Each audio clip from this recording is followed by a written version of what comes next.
नमस्कार प्रिय विद्यार्थियों, आज हम करें +1 ज्योग्राफी के अंदर वायुमंडल का तापमान और शीतलन के बारे में। वायुमंडल में कि किस प्रकार हमारी पृथ्वी है वो सूर्य के प्रकाश को ग्रहण करती है और फिर वापस भी छोड़ती है। ऊष्मा बजट में हमें कितना सूर्य तक प्राप्त होता है और कितना हम वापस अंतरिक्ष में छोड़ देते हैं, जिससे हमारी पृथ्वी का जो संतुलन है वो बना रहता है। तो पहला है विकिरण। कि विकिरण में ये कहता है कि किस प्रकार हमारी पृथ्वी किसी पदार्थ के ऊष्मा तरंगों के संचार द्वारा सीधे गर्म होने की प्रक्रिया को क्या कहते हैं, विकिरण कहा जाता है। उदाहरणतः सूर्य से प्राप्त होने वाली किरणों से पृथ्वी और उसका वायुमंडल गर्म होता है। यही एकमात्र ऐसी प्रक्रिया है जिसमें ऊष्मा बिना किसी माध्यम के क्या है, हमारी पृथ्वी को गर्म करती है। यानी कि विकिरण से क्या है कि जो सूर्य से प्राप्त होने वाला जो प्रकाश है, जो किरणें हैं, वो हमारी पृथ्वी पर लगातार पहुंच जाता है। पहुंचने पर बिना किसी माध्यम से, यानी कि कोई भी बीच में इसमें माध्यम नहीं होता जिसके द्वारा ये क्या करें कि एक दूसरे को गर्म करने की कोशिश करें, नहीं, बल्कि क्या है कि सीधी जो सूर्य का प्रकाश है वो सीधा क्या करता है, जो सूर्य की किरणें हैं वो सीधे पृथ्वी पर पहुंचती हैं और हमारी पृथ्वी को गर्म करती हैं। यही प्रक्रिया वायुमंडल वो बिना अधिक के गर्म किए हुए से पार करके पृथ्वी तक पहुंच जाती है। यानी कि जो चारों तरफ हमारी पृथ्वी जो वायुमंडल है, जो एक लिफाफे के रूप में हमारी पृथ्वी के चारों ओर घिरा हुआ है, इस प्रकार ये बिना किसी माध्यम से क्या है कि बिना वायुमंडल को गर्म किए हुए हमारी पृथ्वी तक किरणें हैं वो पहुंच जाती हैं और हमारी पृथ्वी को गर्म कर देती हैं। जब पृथ्वी जितना तापमान ग्रहण कर लेती है उसको क्या करती है, फिर वायुमंडल में वापस छोड़ने का काम करती है, जिसे क्या कहते हैं, भौमिक विकिरण कहते हैं। कि भौमिक विकिरण के द्वारा हमारा जो वायुमंडल है वो क्या होता है, सबसे ज़्यादा गर्म होता है। क्योंकि हमारे वायुमंडल के अंदर धूलकण है, गैस हैं, अनेकों प्रकार की गैसें पाई जाती हैं, जलवाष्प भी पाए जाते हैं। ये क्या करते हैं, ये इस प्रकाश को अवशोषित कर लेते हैं, इन किरणों को अवशोषित कर लेते हैं। अवशोषित करके ये चारों तरफ का जो वायुमंडल है उसमें उसके तापमान को बढ़ाने का काम करती हैं, जिससे हमारी पृथ्वी है वो गर्म हो जाती है। अगला ये कहता है, अतः वायुमंडल सूर्य से आने वाले सौर विकिरण की अपेक्षा भौमिक विकिरण यानी कि पृथ्वी से जो वापिस अंतरिक्ष की ओर जा रही है, किरणें जा रही है, उससे ज़्यादा गर्म होता है। यही कारण है कि वायुमंडल की निचली परतें ज़्यादा गर्म होती हैं और ऊपरी परतें हैं वो कम गर्म होती हैं। जैसे जैसे हम ऊपर जाते हैं तापमान में कमी आती जाती है।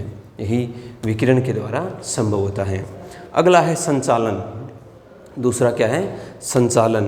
कि जब असमान ताप वाली दो वस्तुएं एक दूसरे के संपर्क में आती हैं, यानी कि जब असमान तापमान वाली एक वस्तु का तापमान कम है और दूसरी का क्या है, ज़्यादा है, तब क्या होते हैं कि एक दूसरे के कण है वो आपस में टकराकर गर्म हो जाते हैं। और गर्म होकर क्या होता है कि धीरे धीरे सारा वायुमंडल गर्म होना शुरू हो जाता है। कि जब दो असमान तापमान वाली वस्तुएं, यानी कि एक का तापमान ज़्यादा है और एक का क्या है, कम है, जब तक ये निकट नहीं आएगी, जब तक तापमान है वो आपस में एक समान नहीं होगा। जब ये कण एक दूसरे के निकट आ जाते हैं तो इनका तापमान एक जैसा हो जाता है और सारे वायुमंडल धीरे धीरे गर्म होना शुरू हो जाता है, जिसे हम संचालन कहते हैं। यानी कि वायुमंडल में जितने भी धूलकण, गैसें हैं, जलवाष्प हैं, वो क्या करते हैं, वो जब तक चलते रहते हैं, जब तक दूसरे पदार्थ को ऊष्मा पदार्थ प्रदान करते रहते हैं, जब तक वह पूर्ण रूप से गर्म न हो जाए, यानी कि हमारा वायुमंडल पूर्ण रूप से गर्म न हो जाए। कि जब असमान ताप वाली दो वस्तुएं एक दूसरे के संपर्क में आती हैं तो अधिक तापमान वाली वस्तु से कम तापमान वाली वस्तु की ओर ऊष्मा है वो हमेशा प्रभावित होती रहती है। प्रभावित होकर क्या है, ये जब तक चलता रहता है तब तक दोनों वस्तुओं का तापमान एक जैसा न हो जाए। वायु ऊष्मा के कुचालक है। अंतः संचालन प्रक्रिया वायुमंडल को गर्म करने के लिए सबसे थोड़ी कम महत्वपूर्ण होती है। अगला है सेवन। कि किसी गैसीय पदार्थ अथवा तरल पदार्थ के एक दूसरे भाग की ओर उसके अणुओं का ऊष्मा के संचार को क्या कहते हैं, सेवन कहा जाता है। सेवनीय धाराएं जो हमारी पृथ्वी के आंतरिक भाग के अंदर मैग्मा की जो चल रही है, वही हमारी पृथ्वी के हिस्से के ऊपर, यानी कि एक धरातल के ऊपर भी क्या करती है, चलने का काम करती है।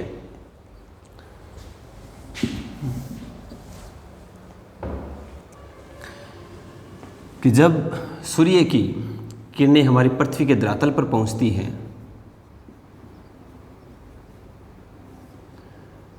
धरातल पर पहुंचती हैं यानी कि पृथ्वी पर पहुंचती हैं, तो क्या होता है कि निचली परतें भौमिक विकिरण के द्वारा भी गर्म हो जाती हैं। गर्म होकर ये क्या होती है कि गर्म वायु हल्की होती है और हल्की होने के कारण ऊपर उठती है। ऊपर उठने से ये क्या करेगी कि जैसे जैसे ऊपर उठती जाएगी तो ऊपर क्या है, हमारे यहाँ तापमान कम है, तो तापमान कम होने के कारण क्या है कि जब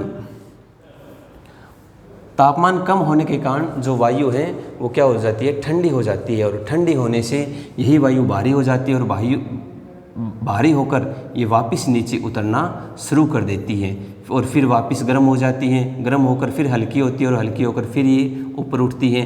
तो इस प्रकार ये ऊपर नीचे उठती रहती है, ठंडी और गर्म होती रहती है, जिसे हम क्या कहते हैं, सेवनीय धारा कहते हैं। इसे ही सेवन धारा है वो बोला जाता है। कि किसी गैसीय अथवा तरल पदार्थ का एक भाग से दूसरे भाग की ओर उसके अणुओं का द्वारा उष्मा के संचार को क्या कहते हैं, सेवन कहते हैं। यह संचार गैसीय अथवा तरल पदार्थों में इसलिए होता है क्योंकि अणुओं के बीच का संबंध है वो कमज़ोर होता है हमेशा। अतः इस प्रक्रिया में ठोस पदार्थों में नहीं होती, जबकि ये तरल पदार्थों में क्या है, सबसे अधिक होती हैं। जब वायुमंडल की निचली परतें भौमिक विकिरण या संचालन से गर्म हो जाती है तो उसकी वायु फैलती है और उसका घनत्व कम हो जाता है। घनत्व कम होने के कारण ये वायु हल्की हो जाती है और हल्की होकर ऊपर उड़ती है। ऊपर की ठंडी वायु उसका स्थान लेने के लिए नीचे आती है। नीचे आने से वही ठंडी वायु क्या हो जाती है, गर्म हो जाती है और फिर हल्की होकर ये दोबारा ऊपर उठती है, जिससे एक सेवनीय धारा है वो पैदा हो जाती है। इस प्रक्रिया के द्वारा हमारा वायुमंडल है वो नीचे से ऊपर की ओर है वो गर्म होता रहता है, यानी कि पृथ्वी के चारों ओर जो वायुमंडल है वो क्या होता जाता है, गर्म होता जाता है, जिसे क्या कहते हैं, सेवन की धारा का बोला जाता है।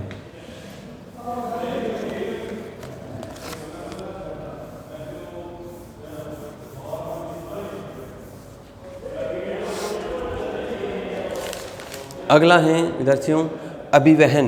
इस प्रक्रिया में ऊष्मा का क्षैतिज दिशा में स्थानांतरण होता है। गर्म वायु राशियाँ ठंडे इलाकों में जाती है और उसे गर्म कर देती है। इसे ऊष्मा का क्या कहते हैं, संचार निम्न अक्षांशीय क्षेत्रों से उच्च अक्षांशीय क्षेत्रों में भी देखा जाता है। वहीं वायु द्वारा संचालित जो समुद्री धाराएँ भी हैं उष्ण कटिबंधों से ध्रुवीय क्षेत्रों में ऊष्मा का संचार करती रहती हैं।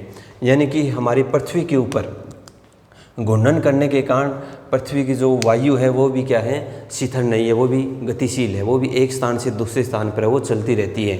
जैसे कि इसने धाराओं के बारे में बताया है कि जो समुद्री धाराएं हैं, जो हमारे जितने बड़े महासागर हैं उन महासागरों के अंदर क्या धाराएँ चलती हैं। ये धाराएँ क्या करती है, जैसे कि मान लेते हैं कि भूमध्य रेखा के ऊपर गर्म जल धाराएँ चलती हैं। जब गल्फ स्ट्रीम की धारा यहाँ से होके गर्म पानी को जब वह उत्तरी ध्रुव की ओर ले जाती है तो उत्तरी भाग के कुछ क्षेत्रों को भी क्या कर देती है, गर्म कर देती है। इसी प्रकार जब नीचे की ओर यानी कि ठंडी धारा आती है तो ठंडी धारा भी क्या कर देती है, गर्म इलाकों को ठंडा करने का काम करती है। तो इस प्रकार भी ऊष्मा का क्या होता है, एक स्थान से दूसरे स्थान पर क्षैतिज दिशा में संचालन होता है, जिसे हम क्या कहते हैं, अभिवहन कहा जाता है। कि एक स्थान से दूसरे स्थान की ओर ऊष्मा का चलना अभिवहन कहलाता है। ये वायु द्वारा संचालित समुद्री धाराएं और उष्ण कटिबंधों से ध्रुवीय क्षेत्रों की ओर ऊष्मा का भी संचार करती हैं। उसी प्रकार निम्न अक्षांशीय क्षेत्रों से उच्च अक्षांशीय क्षेत्रों की ओर ऊष्मा का क्या होता है, संचालन होता रहता है। कि निम्न अक्षांशीय जो क्षेत्र हैं उन अक्षांशों से जैसे जैसे उच्च अक्षांशों की ओर धाराएं हैं या फिर गर्म वायु हैं, ये क्या पहुंचती है, एक स्थान से दूसरे स्थान पहुंचकर उस स्थान को गर्म कर देती हैं। जैसे यहाँ पर गर्म हवाएं चलती हैं, वो गर्म हवाएं भी क्या है, पृथ्वी के घूर्णन के कारण एक स्थान से दूसरे स्थान पर चलने का काम करती है। जहाँ पर ये गर्म हवाएं पहुँचती हैं इस प्रकार क्या कर देती है, उस स्थानों को भी गर्म कर देती है। और जहाँ पर ठंडी हवाएं पहुँचती हैं उस स्थान को ठंडा करने का काम करती है, यानी कि तापमान को नीचा करने का काम करती है। तो इसे हम क्या कहते हैं, अभिवहन कहते हैं, जो एक क्षैतिज दिशा में दौरान होता है।